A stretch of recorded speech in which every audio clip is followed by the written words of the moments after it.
Hello అందరికీ, బాగున్నారా? అందరికీ గుడ్ మార్నింగ్. ఇది సండే రోజు వీడియో. అయితే ఇంటి పక్కనే చెట్టు ఉన్నది. ఆ చెట్టు మీద రోజు మంచిగా పక్షులు వచ్చి వాళ్తే నిజంగా మార్నింగ్ టైంలో లేచి చెట్లను చూసిన, ఇట్లా చెట్ల మీద ఉన్న పక్షులను చూసిన, ఆ సౌండ్ విన్నా మనసుకైతే మస్తు ప్రశాంతంగా అనిపిస్తుంది. నాకైతే అట్లనే అనిపిస్తుంది. ఇక మార్నింగ్ లేచిన వెంటనే నేనైతే ఫస్ట్ బ్రష్ చేయకుండా నేనైతే వాటర్ అయితే తాగుతా. ఒక 1 లీటర్ ఈజీగా తాగుతా.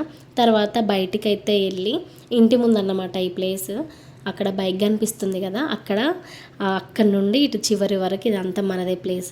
అదైతే అంతా ఊడ్చేసి నీట్గా అయితే వాటర్ చల్లేసిన. ఇక ఇంట్లో కూడా అంతా గచ్చు ఉంటుంది, ఇంటి ముందు రేకులు అది కూడా అంతా కడిగేసిన. ఇక ఫస్ట్ అయితే బోళ్ళు అయితే తోమేసిన. బోళ్ళు తోమిన తర్వాత ఇక సండే రోజు అంటే మా ఆయన ఇంటి దగ్గరే ఉంటాడు కదా, ఆయన ఉంటాడు కాబట్టి పిల్లల్ని ఆయన పట్టుకుంటాడని నేనైతే సరుపేసి రూమ్స్ అన్నీ కడిగిన, కిచెన్ కడిగేసిన. తర్వాత హాల్, బెడ్రూము ఇవన్నీ నీట్గా అయితే మంచిగా కడిగేసుకున్నా. ఆయన ఉంటేనే ఇవన్నీ చేసుకుంటా, ఒక్కదాన్ని అయితే నాతో కాదు, పిల్లలు కానియ్యరు. ఇక ముందు రోజే ఇడ్లీ పిండి అయితే కలిపి పెట్టుకున్నా. నేను ఏ రోజు టిఫిన్ చేసినా చేయకున్నా, నాకు చేతనైనా కాకున్నా సండే రోజు అయితే ఖచ్చితంగా టిఫిన్ చేస్తా. ఎందుకంటే సండే రోజు మేము చర్చికి వెళ్తాం కాబట్టి పనులన్నీ కంప్లీట్ చేసుకొని ఇంట్లోనే టిఫిన్ చేసేసి వెళ్తే నాకైతే హ్యాపీగా అనిపిస్తుంది. అందరు తింటారో తినరో చర్చికి వెళ్ళేటప్పుడు, నేనైతే తినేసే చర్చికి వెళ్తా. తినకపోతే నాకైతే అంత గవర్ గవర్ అనిపిస్తుంది. ఇక ఇడ్లీ అయితే అయిపోయింది. ఇడ్లీ తీసి అయితే పక్కన పెట్టేసిన. ఇడ్లీలోకి పల్లి చట్నీ చేస్తున్నా. నాకైతే ఇడ్లీలోకి పల్లి చట్నీ అంటేనే ఇష్టం. పల్లి చట్నీ ఉంటే కొంచెం ఎక్కువగా తింటా. నేను ఆల్రెడీ చాలాసార్లు చూపించిన అనుకుంటా షార్ట్ వీడియోస్లో. నేను నార్మల్గా ఇడ్లీని ముంచుకొని తినను, అన్నంలాగా కలుపుకొని తింటా. నాకైతే మస్తు ఇష్టం. ఇట్లా మీలో ఎవరైనా తింటారా? తింటే మాత్రం ఖచ్చితంగా కమెంట్ చేయండి. అట్లనే నేనైతే ఒకటి చెప్పాలనుకుంటున్నా. ప్లీజ్ అండి, మన ఛానల్లో మంచి మంచి వీడియోస్ అయితే ఇంకా పెట్టడానికే నేను ట్రై చేస్తాను. ఖచ్చితంగా మన ఛానల్ని సపోర్ట్ చేస్తారని అయితే అనుకుంటున్నా. సబ్స్క్రైబ్ చేయండి. అలాగే మీ రిలేటివ్స్కి, మీ ఫ్రెండ్స్కి, మీ ఫ్యామిలీ మెంబర్స్కి ఖచ్చితంగా షేర్ చేస్తారని అయితే అనుకుంటున్నా. ఇక ఇక్కడైతే పల్లి చట్నీ చేయడం అయితే అయిపోయింది. పల్లి చట్నీ నాకైతే పలుచగా ఉంటేనే ఇష్టము, కానీ మా ఆయన అయితే అస్సలు తినడు. పలుచగా ఉంటే అయితే అస్సలు తినకుండా ఆయన ఉంటాడు, కానీ ఆ పలుచగున్న చట్నీ అయితే వేసుకొని తినడు. నాకైతే అట్లా ఏముండదు, ఎట్లున్నా అడ్జస్ట్ చేసుకొని తింటా. ఈరోజు అయితే మస్తు హెడేక్ అనిపిస్తుంది అని మా ఆయనకు చెప్తే పాల ప్యాకెట్ తీసుకొచ్చిండు. మేమైతే ఛాయ్ ఎక్కువగా తాగము. అయితే పాప కడుపులో ఉన్నప్పుడు మస్తు ఛాయ్ తాగేదాన్ని. చాలామంది అనేటోళ్ళు, ఇంత ఛాయ్ తాగుతున్నావు కదా, పాపకి నంజు ఫామ్ అయ్యి ఇంకా నీకు కూడా మస్తు ప్రాబ్లమ్స్ వస్తాయి అనేటోళ్ళు. అయినా నా ప్రాణం అయితే ఛాయ్ మిన్నే కొట్టుకునేది. ఎవరికి చెప్పకుండా, ఎవరు చూడనప్పుడు కూడా ఛాయ్ తాగేదాన్ని. మస్తు ఇష్టం ఉండేది. ఆ ఇష్టమే ఇప్పుడు చాలా అనర్థాలకు దారితీస్తుంది. అందుకే ఛాయ్ తాగడం అవసరమా అని చెప్పి అవాయిడ్ చేస్తూ ఉంటాయి. ఇక మా ఆయన కూడా అంత ఛాయ్ తాగడానికి ఇష్టపడడు. ఎప్పుడైనా ఇట్లా హెడేక్ అనిపించినప్పుడు ఛాయ్ తెచ్చుకుంటాం, పాల ప్యాకెట్ తెచ్చుకొని ఛాయ్ ప్రిపేర్ చేసుకుంటా. ఇంకా ఎవరైనా చుట్టాలు వచ్చినప్పుడు తాగుతాం.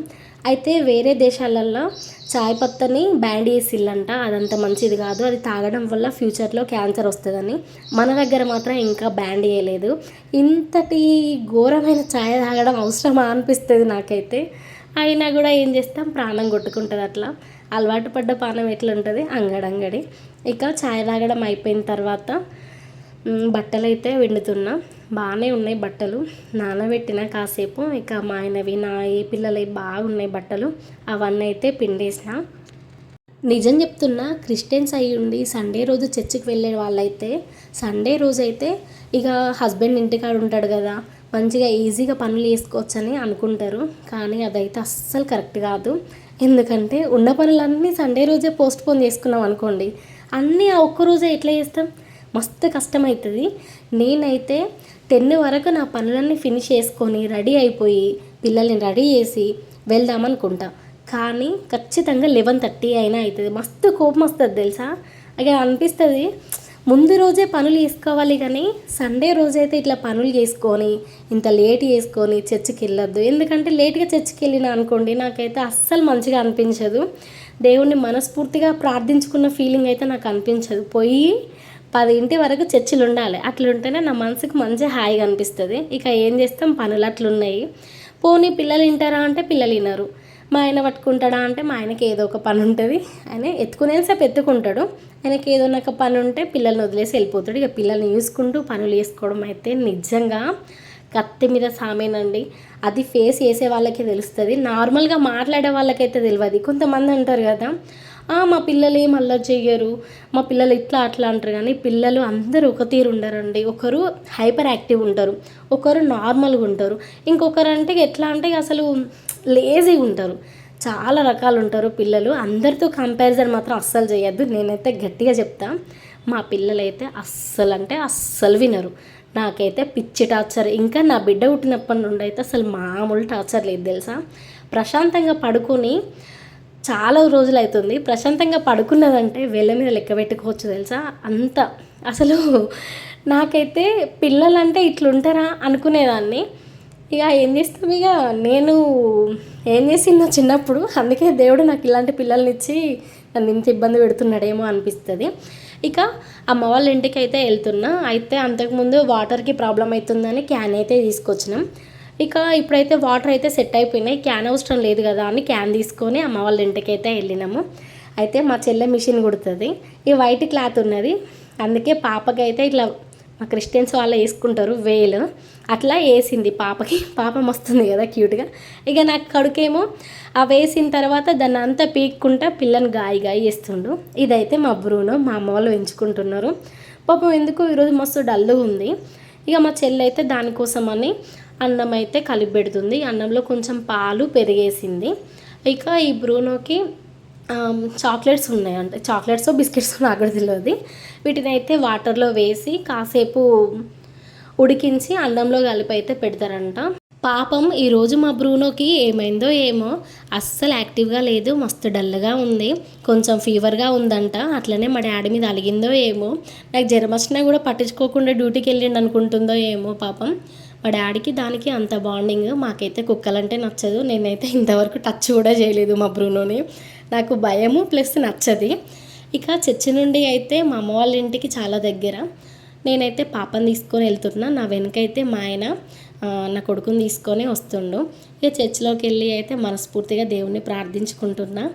నాతో పాటు మీరందరూ హ్యాపీగా సంతోషంగా ఉండాలని అయితే మనస్ఫూర్తిగా దేవుణ్ణి ప్రార్థిస్తున్నా. అయితే చర్చిలోకి వెళ్తా కానీ ఇక పిల్లలు తీసుకొని వెళ్తే నిజంగా ఎంత కోపం వస్తుందంటే, దేవుడు వాక్యం విననియరు, బల్ల తీసుకొని ఇవ్వరు, దేవుణ్ణి మనస్ఫూర్తిగా ప్రార్థించుకొనియరు. ఒక్కటే అల్లరి. నా బిడ్డ అయితే చర్చి లోపలికి బయటకి తిరుగుతూనే ఉంది. ఎక్కడ కింద పడుతుందా అని నేను ఆమెను చూసుకుంటూనే ఉన్నాను. అయితే నా కొడుకు బాగా అల్లరి చేస్తుండని మా ఆయన బయట కూర్చోబెట్టిండు వాడిని. ఆయన దగ్గర ఉండొచ్చు కదా, లోపలికి బయటికి తిరుక్కుంటూ. నిజంగా ఎంత కోపం వచ్చిందంటే, చర్చికి పిల్లల్ని తీసుకొని రావద్దు అనిపించింది. కొంచెం పెద్దగా ఉంటేనేమో, మాకు చర్చిలో సండే స్కూల్స్ ఉంటాయి, ఆ స్కూల్లో ఉంచేదాన్ని. కానీ ఆమె పెద్ద ఆమె కాదు, నా కొడుకు అయితే ఇక అస్సలు ఉండడు.